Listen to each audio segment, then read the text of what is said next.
The grand charity gala was in full swing, with the city's wealthiest and most influential people gathered under one roof. Crystal chandeliers sparkled overhead, and the sound of soft music filled the air as guests mingled, their laughter blending with the clinking of champagne glasses. Among them stood a billionaire, known for his sharp business mind and quiet generosity. His presence commanded respect, and many sought his attention, hoping for a moment of his time. Near the entrance, a little girl, no older than 6, stood clutching the hand of her mother. They were not guests, not officially, at least. The mother worked as a cleaner at the venue, and her daughter often stayed with her during late shifts when there was no one else to watch her. The little girl's wide eyes took in the dazzling sights around her, her small fingers gripping her mother's worn-out sleeve. As the billionaire moved through the crowd, shaking hands and exchanging polite smiles, the little girl suddenly broke free from her mother's grasp. Before her mother could stop her, the child darted forward, weaving between finely dressed guests until she stood right in front of the billionaire. Without hesitation, she pointed at his hand, more specifically, at the heavy, ornate ring on his finger. "That's my mommy's ring," she declared loudly. The room seemed to freeze. Conversations halted mid-sentence, and all eyes turned toward the little girl. The billionaire, taken aback, looked down at her in surprise. Her mother, horrified, rushed forward, whispering frantic apologies as she tried to pull her daughter away. But the little girl stood her ground, her tiny voice firm. "Mommy cried when she lost it. She said it was the only thing left from Grandma." The billionaire's expression shifted from confusion to something unreadable. He slowly knelt to her eye level, studying the child's face. Then, with careful hands, he removed the ring and held it up to the light. The crowd watched in stunned silence as he turned it over, his fingers tracing the intricate engravings on the inside, a detail few would notice unless they knew what to look for. His voice was barely above a whisper when he finally spoke. How did your mother lose this ring?" The little girl blinked up at him, innocent and unaware of the weight of her words. "She sold it so we could eat." A heavy silence filled the room. The billionaire's face paled. He looked from the ring to the mother, who stood frozen, her eyes filled with a mix of shame and fear. The guests around them exchanged uneasy glances, the glamour of the evening suddenly feeling hollow. The billionaire slowly stood, his grip tightening around the ring. His next words sent a ripple through the crowd. "We need to talk." The billionaire led the mother and her daughter into a quiet corner of the gala, away from the prying eyes of the guests. The little girl clung to her mother's side, sensing the tension in the air. The mother kept her gaze lowered, her hands trembling slightly as she smoothed her daughter's hair, trying to stay calm. The billionaire studied the ring in his palm, his expression unreadable. After a long pause, he finally spoke. "Tell me about this ring." The mother hesitated, her voice barely above a whisper. It was my mother's. The only thing she left me before she passed." She swallowed hard, her fingers nervously twisting the hem of her shirt. "Times got hard after my husband left. I had no choice but to sell it." The billionaire's jaw tightened. "Where did you sell it?" "A small pawn shop downtown," she admitted. "It was years ago. I thought I'd never see it again." The little girl tugged at her mother's sleeve. "But you always said you wished you could get it back," she said innocently. The mother's eyes welled up, but she forced a smile for her daughter. "Some things just can't be replaced, sweetheart." The billionaire exhaled slowly, his gaze shifting between the ring and the woman in front of him. There was something in his eyes, something deeper than just surprise.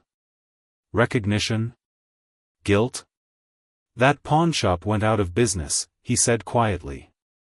"I bought most of their inventory at an estate sale last year." He turned the ring over again, his thumb brushing against the engraved initials inside, initials that matched the late mother's name. The little girl, unaware of the heavy silence, suddenly perked up. "Are you gonna give it back?" The billionaire didn't answer right away. Instead, he looked at the mother. Why were you working here tonight? She wiped her eyes quickly. I clean this place twice a week. The manager lets my daughter stay with me when I don't have a sitter. The billionaire nodded slowly, his mind racing. Then, without another word, he reached for the mother's hand and placed the ring in her palm, closing her fingers around it. Her breath caught. I can't accept this. It's yours now. No, he said firmly. It was never mine. Before she could argue, a voice interrupted them. Sir, the press is asking for a statement. A well-dressed assistant stood nearby, eyeing the scene with curiosity. The billionaire straightened, his usual composed demeanor returning. Tell them I'll be there shortly. As the assistant walked away, the mother clutched the ring tightly, tears streaming down her face. Thank you, she whispered. The billionaire gave a small nod, then turned to leave, but the little girl suddenly grabbed his hand. Are you a good man? She asked bluntly. The question caught him off guard. For a moment, he just stared at her, as if searching for an answer himself. Then, he knelt in front of her again. I'm trying to be, he said softly. The billionaire didn't return to the gala that night. Instead, he found himself sitting in the empty hotel kitchen long after most guests had left, staring at a cup of coffee that had gone cold. His assistant hovered nearby, clearly confused but knowing better than to ask questions. The little girl's words kept echoing in his mind, Are you a good man? He'd built an empire, donated millions to charity, been featured on magazine covers as a self-made success story. But in that moment, none of that mattered. That simple question from a child had cut deeper than any business rival's insult ever could. Across the city, the mother tucked her exhausted daughter into bed in their small apartment. The ring sat on the chipped nightstand, catching the dim light from the street lamp outside. She couldn't bring herself to wear it yet, it felt too strange, too sudden. You think that rich man is sad, her daughter mumbled sleepily. The mother smoothed the blankets. Why would you think that, baby? When I asked if he was good, his eyes got all wet like yours do when you're trying not to cry. The next morning, a black car pulled up outside their apartment building. The billionaire stepped out, dressed more casually than the night before. When the mother opened the door, her grip tightened on the doorknob in surprise. I want to help, he said before she could speak. Not just with the ring. With. He glanced past her at the cracked tiles in the hallway, the peeling paint. Everything. The mother's shoulders stiffened. We don't need charity. It's not charity. He hesitated, then said something that shocked them both, I think I knew your mother. Flashback, 30 years earlier. A young version of the billionaire, then just a poor college student, worked nights at a diner. His favorite customer was a kind waitress who always slipped him extra pie and called him kid. When he got evicted, she let him sleep on her couch for 2 weeks until he got back on his feet. One night, she showed him her most prized possession, a family ring. This'll be my daughter's someday, she'd said proudly. No matter what happens, she'll always have this piece of me. Present day. The mother's hands flew to her mouth. You're that boy. The one she called. Charlie, he finished quietly. I changed my name when I started my first company. No one's called me that in decades. The little girl, who'd been listening from behind her mother, suddenly gasped. That means you're like family. The billionaire, Charlie, looked at the child, then at the ring, then at the woman who was the spitting image of the person who'd shown him kindness when he had nothing. For the first time in years, he felt something he thought he'd buried long ago. Belonging. The apartment felt suddenly smaller with Charlie standing in it. The mother, let's call her Anna, leaned against the kitchen counter, her arms crossed tightly. The morning light through the thin curtains showed every water stain on the ceiling, every crack in the linoleum floor. She hated that he could see all of it. You never came back, Anna said quietly. After those 2 weeks. Mama waited. Charlie ran a hand through his hair, the expensive watch on his wrist glinting. I got that internship in another state. Then the startup took off. I meant to visit. I just got rich, Anna finished. There was no bitterness, just tired understanding. The little girl, Mira, tugged at Charlie's sleeve. Did you really sleep on our couch? She giggled at the thought, pointing to the sagging second-hand furniture. Charlie smiled, but it didn't reach his eyes. Different couch. Your grandma had this bright yellow one that left orange fuzz on all your clothes. Anna finished without thinking. Then her hand flew to her mouth. She remembered. She'd been 5 years old, fascinated by the college boy who'd let her braid his hair while he studied. A heavy silence settled. Mira looked between them, sensing the weight of the moment. Charlie cleared his throat. Let me make this right. Not money. A job. At my company. Anna shook her head immediately.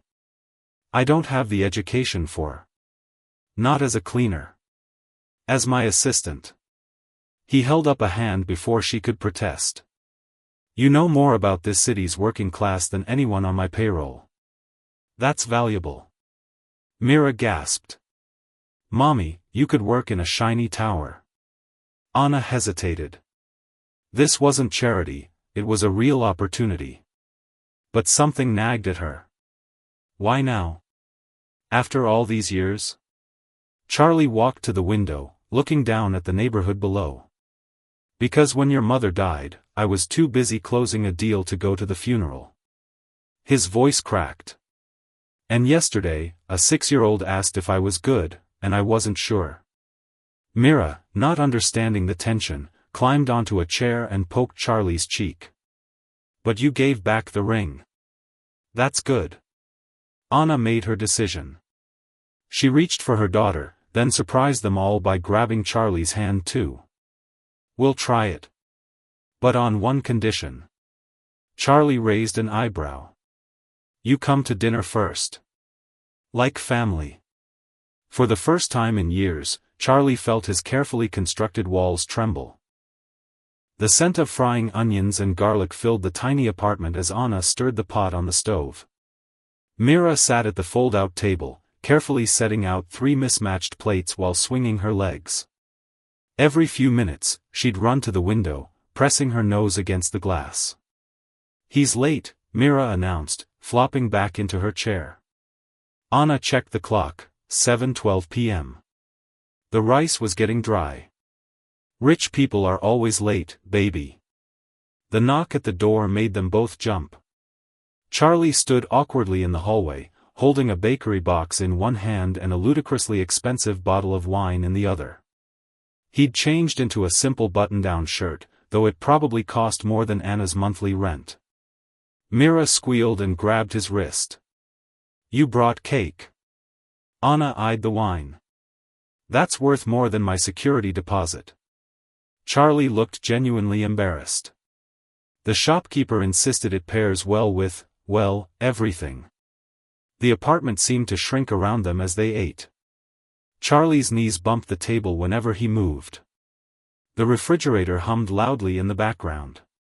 But something magical happened over that simple meal of rice, beans, and fried plantains. The billionaire forgot he was one. Mira giggled when Charlie burned his tongue. Anna teased him about still eating like a starving college student. And when the conversation turned to Anna's mother, Charlie told stories that made Anna laugh until she cried, real, healing tears. You know, Anna said, stacking the dishes, tomorrow's my first day at your company. Shouldn't we discuss? Not tonight, Charlie said firmly. Tonight, we're just. He hesitated, looking at Mira who was now licking frosting off the cake box. Family, Mira supplied, grinning with pink-stained teeth. The next morning, Anna stood outside the gleaming office tower, gripping Myra's hand. She'd worn her best outfit, a thrift store blazer with the tag still half attached. Security guards eyed them suspiciously until Charlie appeared, waving them through. Whispers followed them across the marble lobby. "Relax," Charlie murmured. "You belong here." But the corporate world wasn't kind. Anna's new colleagues assumed the worst, that she was sleeping with the boss, or blackmailing him. The other assistants forgot to invite her to lunch. Someone left a cleaning rag on her desk. Meanwhile, Charlie was facing his own problems. His board members were demanding explanations. "You can't just hire unqualified people because of some sentimental." "She's more qualified than any of you," Charlie snapped, silencing the room. "She understands what real people need." Back at Anna's desk, a crisis erupted. The marketing team's big presentation had a critical error. Their data was wrong. Anna, remembering the spreadsheets she'd kept for her cleaning jobs, spotted the mistake instantly. "Here," she said, pointing to the screen. "You're comparing luxury condos to public housing rents. These numbers don't mean what you think." The room went quiet. By day's end, Anna had saved the company from a disastrous campaign. That evening, as she collected Mira from the company daycare, another of Charlie's reforms, something had changed. Colleagues nodded respectfully. Someone brought her coffee. As they rode the elevator down, Mira squeezed her hand. "Mommy, you looked like a queen in there." Anna smiled. Maybe, just maybe, they could make this work. The whispers started in the break room. "Did you hear? The new assistant used to scrub toilets in this building. I heard the kid called him Uncle Charlie in the elevator." Anna pretended not to notice the stares as she walked to her desk, but her knuckles whitened around her coffee cup. Mira swung her legs happily in the childcare room, oblivious to the storm brewing around them. Across the city, in a penthouse office, Charlie's longtime business rival, let's call him Victor, leaned back in his leather chair, smirking at his assistant. "Dig deeper. There's something strange about this sudden family connection." Anna was reviewing contracts when her computer pinged. An anonymous email with a single attachment, a security camera still of her emptying trash cans in this very building, dated 3 months ago. The subject line read, "How far you've come, or how low he's sunk." Her stomach dropped. Charlie found her minutes later, staring blankly at the screen. He took one look at the photo and his face darkened.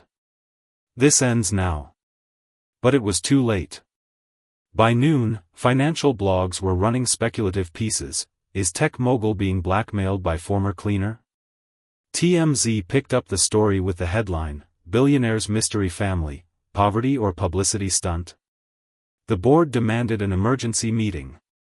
Mira knew something was wrong when her new daycare friends stopped sharing crayons with her. A teacher's aide sighed and muttered, "Rich people using poor kids for good PR, disgusting." 7-year-olds might not understand corporate politics, but they recognize cruelty. Mira bit her lip hard, refusing to cry. The boardroom was ice cold. Victor had planted himself at the head of the table. "This sentimental experiment is costing us millions in market value," he said, sliding a termination agreement toward Charlie. "Sign it. Or we vote you out." Charlie's fingers twitched near the pen. Anna stood in the corner, forgotten, until she spoke. "You're right." Every head swiveled toward her. Anna stepped forward, voice steady. "I don't belong here. But neither do most of you."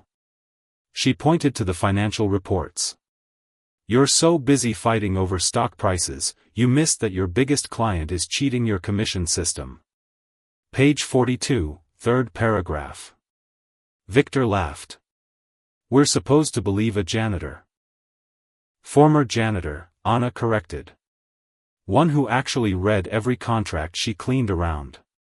She tapped the document. "Check the clause about subsidiary rebates." The room erupted as lawyers scrambled to verify. Charlie stared at Anna with something like awe. That evening, 3 things happened. The company's legal team confirmed the fraud Anna uncovered, saving them $17 million.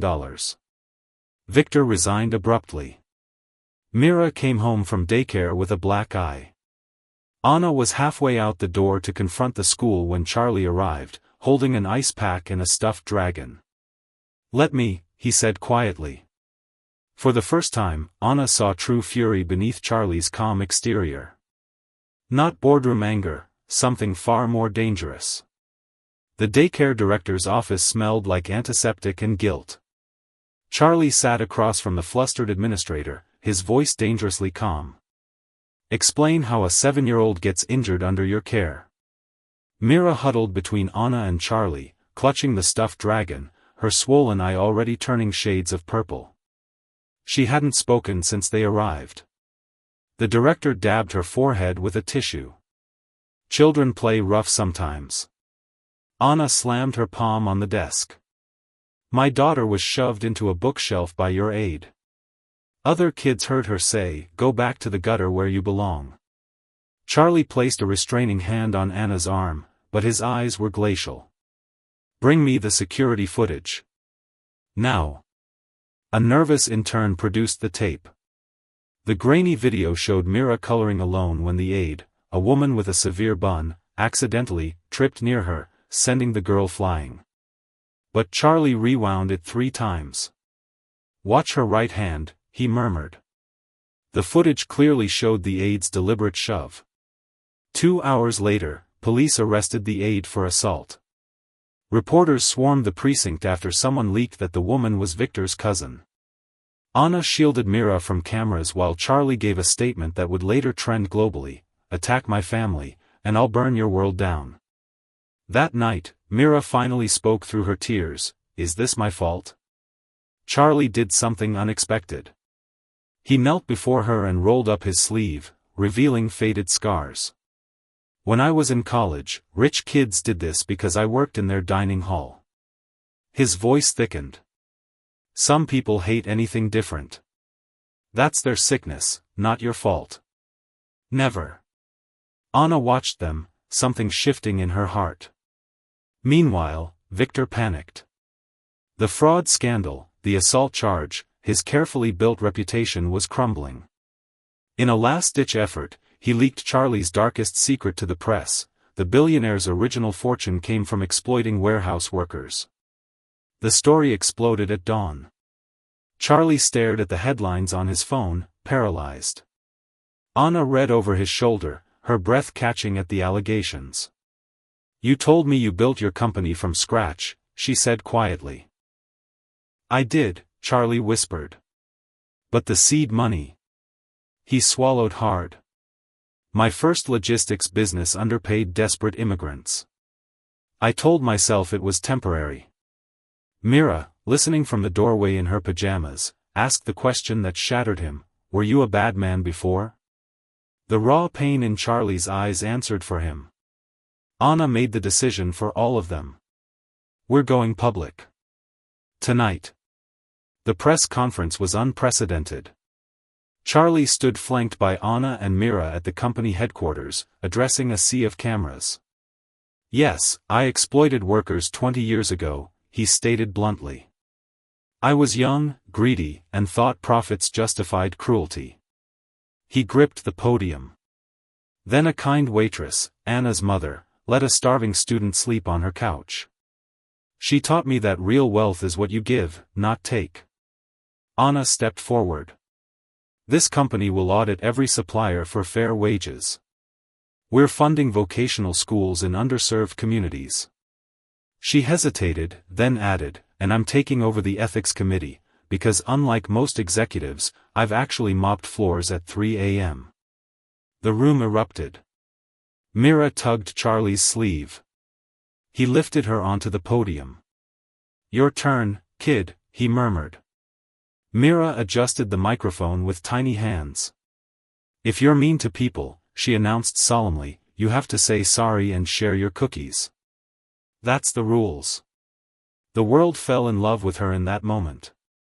1 year later, autumn leaves swirled around the newly opened community center as Mira, now 8 and missing 2 front teeth, cut the ribbon with oversized scissors. The crowd cheered. Cameras flashed. But the little girl only had eyes for the plaque beside the door. In memory of Rosa Mendez, who fed the hungry and sheltered the lost. Your kindness built this house.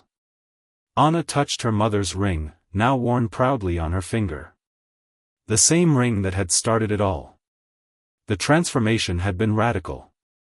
Charlie's company now led the industry in fair wages. Anna's worker advocacy program had lifted thousands out of poverty contracts. And Victor? Ironically, he'd been convicted of all things, tax fraud, thanks to paperwork Anna spotted during the ethics overhaul. But the real miracle was quieter. Every Sunday, without fail, Charlie showed up at their modest apartment. Anna had refused to move, bearing groceries he didn't know how to cook.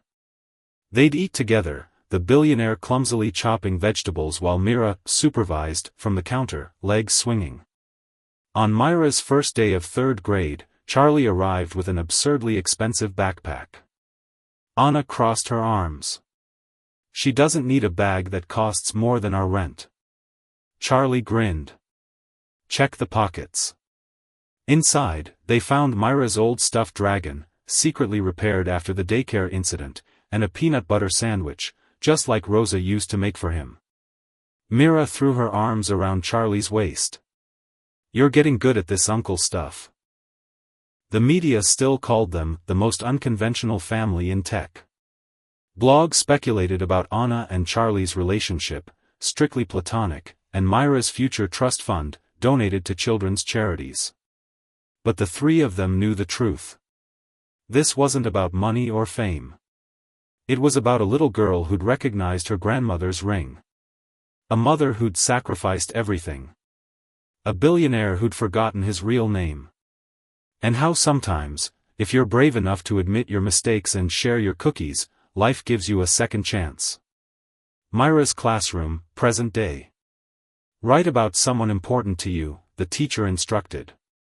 While other kids drew parents or superheroes, Myra's crayon moved carefully across the page. She presented her masterpiece with pride.